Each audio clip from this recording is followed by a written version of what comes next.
Zoo officials hope to learn more soon about what caused a popular ride to malfunction on Sunday. 6 people were stranded at 35 feet in the air for 2 hours.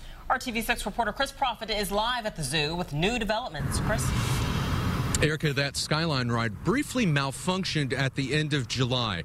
What happened was that there was a sensor, and they really just had to move it, that caused the brakes to stop, and all was repaired after that. But what happened yesterday is still unknown.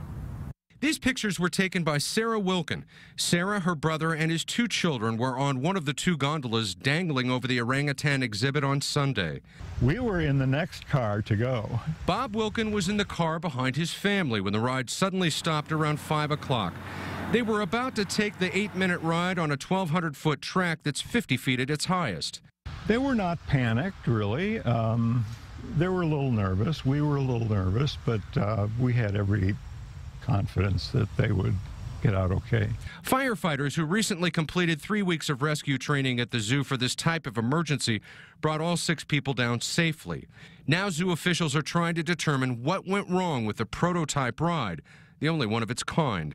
We do know that we have a lot of mechanical backups and redundancies in the system so that even one little trigger will stop and will cause the brakes to go into effect. Zoo officials say the company that designed and built the ride will be on site to determine what happened. The ride is inspected daily by a security and safety team, and the zoo says that state inspectors were notified after it malfunctioned. In July, a sensor on the track was moved after it briefly halted the ride. They kept us very well informed about what was going on, who was coming. And while it appears that no one's safety was in jeopardy, the brakes are now on a popular ride over a wildly popular zoo exhibit.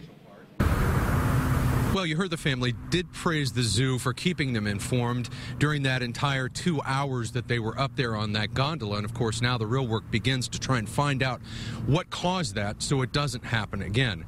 Reporting live at the Indianapolis Zoo, Chris Profit, RTV6.